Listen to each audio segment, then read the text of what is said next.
Halo Sobat Investor, kembali berjumpa lagi di program editorial yang akan membahas tajuk utama pemberitaan yang tersaji di idxchannel.com dan idxchannel TV bersama saya Faisal, redaktur pelaksana idxchannel.com.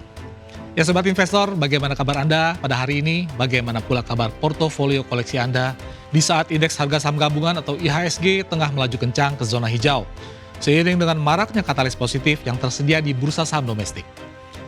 Usai bergerak volatile pada perdagangan sebelumnya, IHSG kini terlihat berhasil mengambil momentum dengan memanfaatkan tren lonjakan harga dari saham-saham potensial yang dalam beberapa waktu terakhir telah terkoreksi cukup dalam. Karenanya dengan memanfaatkan tren positif yang ada, sebagian pelaku pasar pun yakin indeks bakal kembali mampu mengamankan level psikologis barunya sekaligus membangun fundamental yang cukup kokoh guna kembali mendaki pada perdagangan selanjutnya.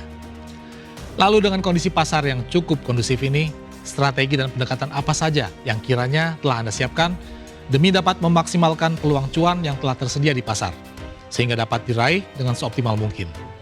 Ya, untuk semakin melengkapi referensi Anda dan dalam menata strategi dan pendekatan tersebut, kali ini kami mencoba mengetengahkan pembahasan dari ranah global, di mana posisi utang Amerika Serikat dilaporkan terus membumbung tinggi dalam beberapa waktu terakhir, hingga menyentuh level 40 triliun dolar AS atau sekitar 712 ribu triliun rupiah, yang sekaligus menjadi capaian utang tertinggi dalam sejarah negeri Paman Sam. Sebagaimana dilansir oleh Associated Press pada Kamis 20 Agustus 2026, rekor utang ini didorong oleh pengeluaran pertahanan, program sosial, seperti jaminan sosial dan juga Medicare, serta pembayaran bunga utang. Rekor ini tercatat hanya berselang 5 bulan, usai utang nasional AS telah menembus rekor sebelumnya, yaitu sebesar 39 triliun dolar AS pada Maret 2026 lalu. Sedangkan 5 bulan sebelumnya, tepatnya pada Oktober 2025, angkanya masih berada di level 38 triliun dolar AS. Dan kata lain, neraca utang AS secara konsisten bertambah sekitar 200 miliar dolar AS di setiap bulannya, atau bertambah 2 triliun dolar AS dalam 10 bulan terakhir. Meski demikian, menurut juru bicara Gedung Putih, Kush Desai, pemerintahan AS di bawah kepemimpinan Presiden Donald Trump telah fokus pada upaya pengurangan pemborosan, penipuan, dan penyalahgunaan dalam pengeluaran pemerintah federal. Secara bersamaan, mempercepat pertumbuhan ekonomi guna mendorong rasio utang agar dapat bergerak ke arah yang benar. Salah satu upaya pengurangan pemborosan tersebut, diantaranya coba dilakukan oleh AS dengan berencana menggandakan pembelian kembali atau buyback obligasi jangka panjang, sehingga diharapkan dapat meminimalisasi potensi kenaikan imbal hasil atau yield yang harus dibayarkan oleh pemerintah AS pada para pemegang obligasi negara tersebut. Rencana penggelembungan aksi buyback tersebut mulai dilirik oleh Departemen Keuangan AS seiring dengan tren jual yang terjadi secara besar-besaran, sehingga mendorong imbal hasil obligasi untuk Treasury 30 tahun ke level tertinggi sejak 2007 silam. Sementara gelombang aksi jual itu sendiri terjadi lancaran dipicu oleh kekhawatiran yang berkembang di kalangan pelaku pasar keuangan dan investor global atas perkembangnya eskalasi perang yang terjadi antara koalisi AS dan Israel melawan Iran yang tak juga menemukan peluang perdamaian. Tak hanya itu, rasa khawatir juga mulai merebak seiring dengan memburuknya kondisi fiskal AS sehingga berpotensi mengganggu fundamental ekonomi sekaligus daya bayar pemerintah atas imbal hasil obligasi AS. Karenanya dengan tingkat kekhawatiran yang semakin melambung, membuat aksi jual menjadi opsi paling realistis yang banyak dilirik oleh investor, sehingga turut mendorong porsi imbal hasil yang harus dibayar.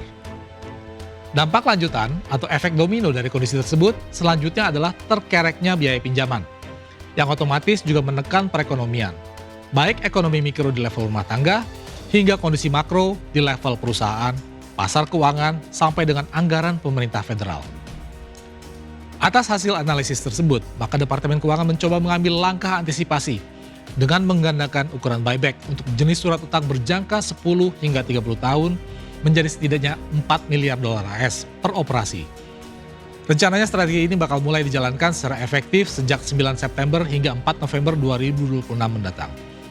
Untuk kondisi saat ini, imbal hasil obligasi 30 tahun diketahui telah mencapai level tertinggi dalam 19 tahun terakhir dengan menyentuh level 5,34%, meski kemudian menunjukkan tren penurunan tipis, namun tidak signifikan.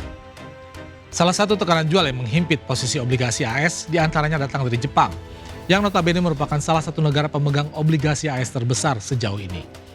Dalam beberapa waktu terakhir, kondisi perekonomian global telah memposisikan nilai tukar yen Jepang dalam posisi terdalam, sehingga menimbulkan tekanan besar bagi pemerintah negeri Sakura di bawah komando Perdana Menteri Sanae Takaichi.